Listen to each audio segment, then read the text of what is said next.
What made those teams in 44, 45, 46, what made those teams so special in your mind? I think the one thing we had, Tom, that a lot of the other teams didn't have, and that's speed. And I'm talking about at all positions. We had guards. Now, they're not going to break a 10 flat in 100, but they could run.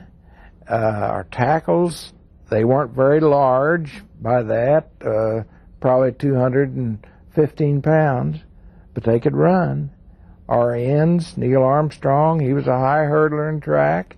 He could really run, and all the backs could run. So speed was the biggest contributing factor, I think, if you want to nail one thing down, to our success.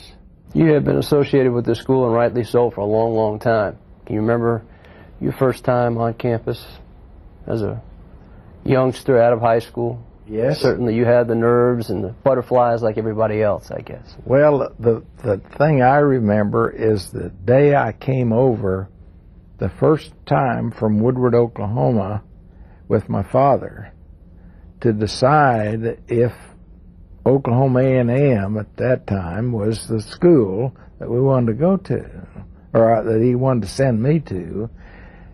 And we were looking for, I guess Coach Lookabaugh, but we couldn't find him. And we ran into a fella by the name of Colonel House. And my father talked to Colonel House thinking that he was in the athletic department at some level. I mean, after all, Colonel, he was the equipment man.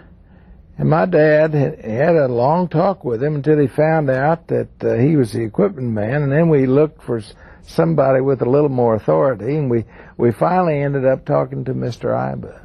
Now there's authority right there, huh? You betcha. We went from not the bottom to the top, but in the athletic department it was. What were your recollections of Mr. Iba? Well, all the time I was in school, I would say that if you had to boil it down to one word, you would say fear. Also respect.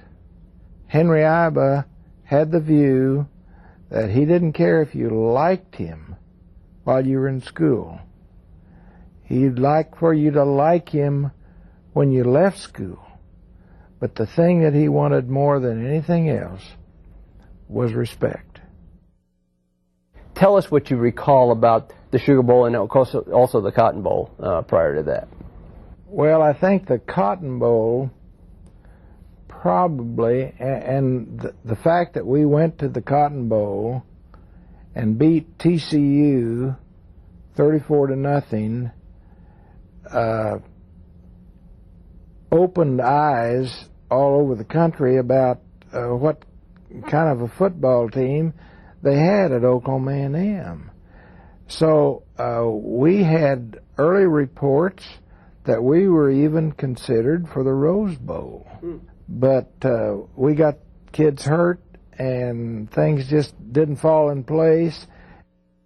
We were really looking forward to the Sugar Bowl.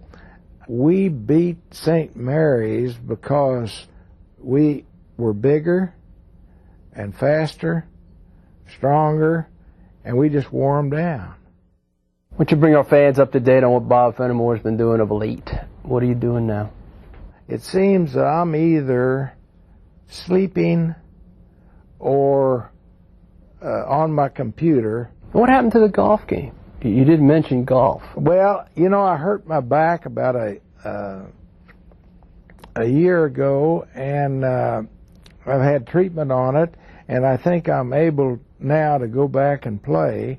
It doesn't take you long to get back on that golf course. I remember another feature we did way back when. You hadn't played in a while. Yes. You stepped up there and put that tee shot about 10 feet from the pin. You knocked that thing Yeah, but it was further than your 10 feet, and you buried the hole and I didn't, which I still hold against you to this day. Bob, thank you so much for coming down here and sharing all this with us. We enjoyed the visit, and I know our fans have been happy to hear from you, and we'll see you down the road a little bit. Well, it's my pleasure, Tom. Thank you.